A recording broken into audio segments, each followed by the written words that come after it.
একসময় যে ছেলে বিমানের সাফাই কর্মী হিসেবে কাজ করেছেন, বর্তমানে সেই ছেলে বিমানের একজন পাইলট। নিশ্চয়ই ভাবছেন কোনো গল্প বলছি, কিন্তু না, এটি এক দুর্দান্ত তরুণের স্বপ্ন জয়ের গল্প। 24 বছর অক্লান্ত পরিশ্রম করে নিজের স্বপ্ন পূরণ করেছেন সেই ছেলে। মাথায় পরেছেন পাইলটের টুপি। চলুন জেনে নেওয়া যাক স্বপ্নকে ছুঁয়ে আসা সেই স্বপ্ন বালকের গল্প। বলছিলাম নাইজেরিয়ার ছোট বালক আবু বকরের কথা, যিনি বর্তমানে ক্যাপ্টেন মোহাম্মদ আবু বকর নামে পরিচিত। দরিদ্র পরিবারে জন্মগ্রহণ করেছিলেন আবু বকর। আর দরিদ্র পরিবারে জন্মগ্রহণ করা মানেই স্বপ্ন দেখা বারণ। স্বপ্ন দেখলেও সেই স্বপ্ন বাস্তবায়ন হওয়া অসম্ভবই বটে। ছোটবেলা থেকে আবু বকর স্বপ্ন দেখতেন বড় হয়ে বিমানের পাইলট হবেন। সিনেমায় আমরা এমন গল্প দেখতে পাই যেখানে নায়ক ও গরিব থাকলেও বড় হয়ে নিজের স্বপ্ন পূরণ করতে সক্ষম হয়। সেই সিনেমার গল্পই যেন ফুটে উঠেছে আবু বকরের জীবনে। জীবনে চলার পথে ক্লান্তি অনুভব করা মানুষের জন্য আবু বকর এক ইন্সপাইরেশন। ছোটবেলায় যখন আবু বকর দেখতেন আকাশপথে বিমান যাচ্ছে, তখন তিনি বিমানের শেষ বিন্দু দেখা যাওয়া অবধি তাকিয়ে থাকতেন।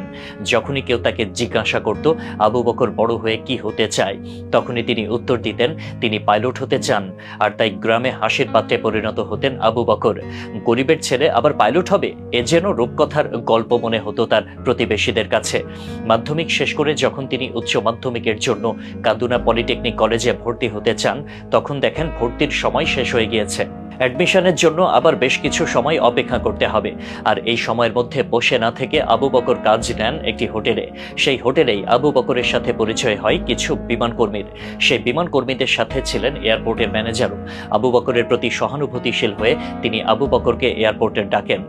সাফাই কর্মী হিসেবে দায়িত্ব পালন করার জন্য বললে আবু বকর তৎক্ষণাৎ রাজি হয়ে যান। তবে সেই চাকরি ছিল খুবই অল্প বেতনের চাকরি হলেও আবু বকর সেটি ভালোভাবেই উপভোগ করতেন এবং তার সততা ও নিষ্ঠার সাথে কাজ অল্প দিনের মধ্যে তাকে সবার মাঝে জনপ্রিয় করে তোলে। পরবর্তীতে যখন তিনি তার বন্ধুর কাছ থেকে শোনেন কেবিন ক্রুর জন্য লোক নেওয়া হবে, তখন তিনি তার মেধা ও যোগ্যতার বলে কেবিন ক্রুর চাকরিটা পেয়ে যান। তার স্বপ্ন পূরণের অন্যতম ধাপ ছিল এটি। চাকরির পাশাপাশি তিনি অল্প অল্প করে পাইলট হওয়ার জন্য টাকা জমানো শুরু করেন। পরবর্তীতে তিনি কানাডা এবং কলম্বিয়াতে প্রশিক্ষণ দিয়ে প্রাইভেট এবং কমার্শিয়াল ড্রাইভিং লাইসেন্স অর্জন করেন। এরপর আর পেছনে ফিরে তাকাতে হয়নি নাইজেরিয়ার সেই ছোট্ট ছেলেটিকে। স্বপ্নের দ্বার প্রান্তে পৌঁছে যায় আবু বকর। নিজেকে একজন যোগ্য পাইলট হিসেবে তৈরি করে বিশ্বকে দেখিয়েছেন তিনি। বর্তমানে তিনি আজমান লিমিটেডের একজন ক্যাপ্টেন। এজন্যই হয়তো কোনো এক বিজ্ঞ ব্যক্তি বলেছিলেন, গরিব হয়ে জন্মানোটা অন্যায় নয়, বরং গরিব হয়ে পৃথিবী ত্যাগ করাটাই অন্যায়।